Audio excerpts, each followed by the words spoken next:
Pada video kali ini, kita akan ngebahas tentang kelemahan Google Search Console. Ternyata Google Search Console-nya ada kelemahan dan Anda harus tahu itu. Yuk, mari kita bahas berbagai kelemahannya pada video kali ini.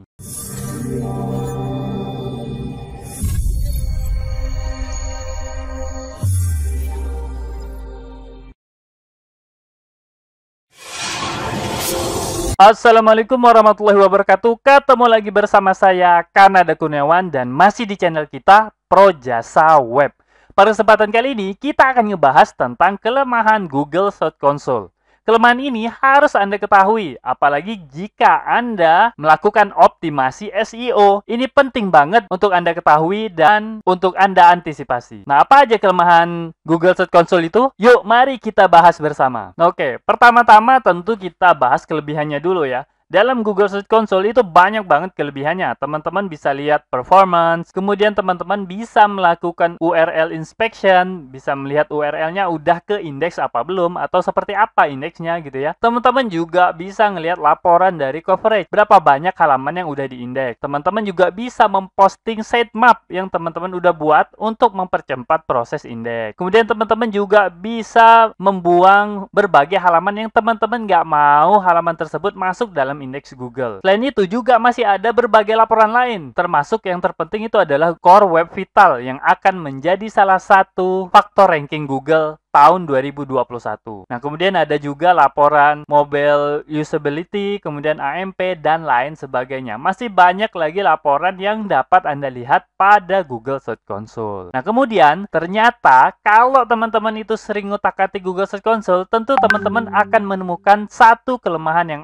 amat penting diketahui. Nah, apakah itu? Nah, ini dia. Coba teman-teman amat. Nah, ini kalau teman-teman sering ngutak-atik, pasti teman-teman tahu ini di mana lokasi gambar ini ya. Nah, mungkin ada yang jawab, lokasinya itu adalah di laporan performance pada bagian bawah. Kalau Anda amati, jadi ternyata pada laporan performance Google Search Console tersebut terlihat seperti ini. Ini artinya apa? Jadi Google Search Console itu hanya bisa menampilkan 1000 baris data. Nah, mungkin teman-teman ada yang bilang, wah 1000 baris itu kan banyak banget ya. Nah, ternyata kalau teman-teman cek, ternyata 1000 baris itu nggak banyak teman-teman. Nah, pada website-website biasa aja, data teman-teman itu bisa lebih dari 1000 baris. Nah, terus gimana dong? Kok cuma bisa menampilkan 1000, terus datanya gimana? Untuk data performance, itu tentu data asli yang ditampilkan ya. Kalau memang kunjungannya ada 10.000, ya 10.000 yang ditampilkan. Tapi data detailnya itu hanya ada 1000 baris yang bisa teman-teman lihat langsung pada dashboard Google Search Console. Pertama kali tahu mengenai kelemahan ini, saya terkejut banget gitu ya. Oke, itu merupakan kelemahan pertama. Nah, kemudian apa lagi kelemahannya? Nah, kelemahannya ternyata data yang tersedia di Search Console itu hanya ada 16 bulan. Artinya kalau teman-teman pengen lihat data 2 tahun yang lalu, itu nggak bisa. Saya juga terkejut ketika pertama kali sadar akan hal ini ya. Jadi, pilihannya gimana? Nah, ternyata ada beberapa saran bahwa kita sebaiknya itu membuat backup dari data Google Search Console. Nah, cara backupnya gimana? Atau cara menanggulangi kelemahan ini nih gimana gitu ya? Ada alternatif solusinya. Alternatif solusinya itu adalah Google Search Console API. Nah, dengan Google Search Console API ini, teman-teman bisa melakukan apa yang teman-teman biasa lakukan pada dashboard Google Search Console. Tapi kelebihannya pada Google Search Console API ini, jumlah barisnya tidak dibatasi 1000, tapi dibatasi sebanyak 5000 baris. Jadi cukup banyak penambahannya, walaupun masih tetap terbatas. Nah, kalau teman-teman gali lebih dalam, teman-teman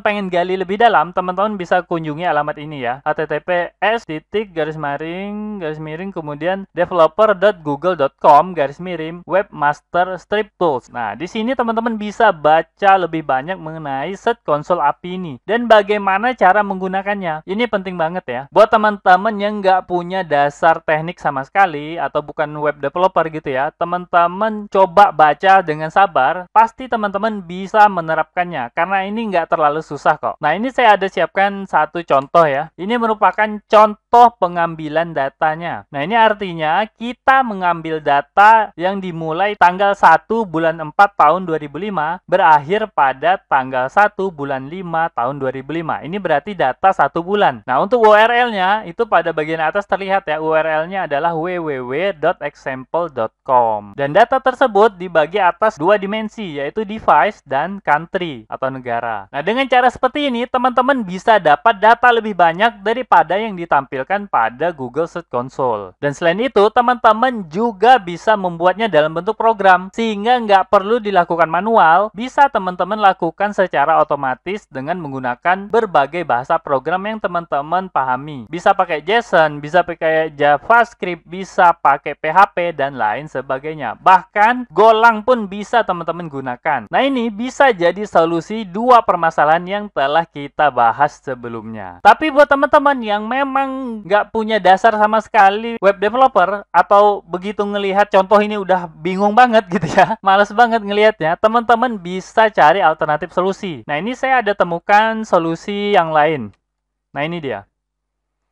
Nah, ini udah ada antar mukanya, jadi teman-teman tinggal pilih aja. Begitu di create, itu langsung jadi backupnya. Nah, ini merupakan add-on dari Google Sheet. Jadi teman-teman harus pakai Google Sheet, kemudian menginstal add-on yang satu ini. Nah, apa itu add-onnya? Nah, ini add-onnya ya. Teman-teman bisa kunjungi ini, search analytics for sheet.com. Tenang aja, ini gratis dipakai. Saya udah coba kok. Ini gratis dipakai dan teman-teman bisa langsung pakai begitu teman-teman udah menggunakan Google Sheet. Nah, tapi ingat, karena kita menggunakan Google API, masih ada batasan berupa 5.000 baris data. Nah, artinya kalau teman-teman mencoba memanggil data yang lebih dari 5.000 baris, maka kemungkinan besar data tersebut tidak dapat dipanggil seluruhnya. Saya udah coba ya, menggunakan add-on ini, kemudian memanggil data yang lebih dari 5.000 baris. Ternyata datanya dapat dipanggil, tapi kalau kita teliti lebih jauh, ternyata jumlah klik dan impressionnya itu tidak sama dengan yang ditampilkan pada dashboard Google Search Console. Artinya datanya nggak tahu, nggak valid atau gimana gitu ya. Yang jelas ada permasalahan, ada perbedaan data dari yang ditampilkan Google Search Console sama data yang kita dapat dari API-nya. Jadi data yang kita dapat dari API-nya itu lebih sedikit daripada yang ditampilkan Google Search Console. Dari yang saya baca, itu kelemahannya itu tadi. Permasalahannya ada pada 5.000 baris itu. Jadi teman-teman harus perhatikan, jangan sampai data teman-teman itu lebih dari 5.000 baris. Nah, oke, mungkin itu ya yang bisa saya sampaikan. Kita sampai pada kesimpulan. Jadi kesimpulannya, teman-teman tinggal pelajari aja Google Search Console API ini supaya teman-teman bisa memahami website teman-teman secara lebih dalam, dan teman-teman juga mendapat keamanan data karena bisa melakukan backup terhadap data-data dari Google Search Console. Mungkin itu aja ya yang bisa saya sampaikan pada video kali ini. Semoga aja bermanfaat buat teman-teman, dan saya akhiri. Assalamualaikum warahmatullahi wabarakatuh. Oke, seperti biasa, jika ada yang salah dari apa yang saya sampaikan, tolong teman-teman ingatin ya.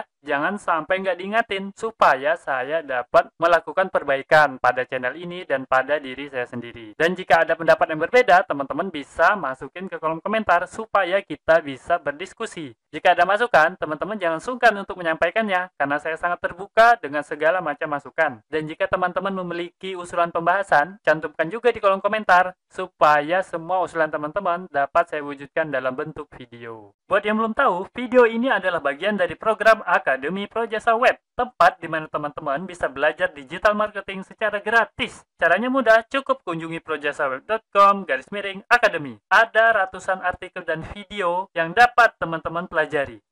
Jika ada pertanyaan mengenai materi, teman-teman tinggal hubungi saya melalui email info@projasaweb.com.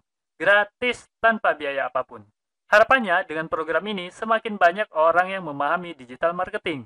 Saya percaya jika semakin banyak orang yang paham digital marketing, maka ekonomi kita juga akan semakin baik. Yuk dukung program ini dengan cara subscribe dan share video ini, serta mengunjungi Projasa Web Academy.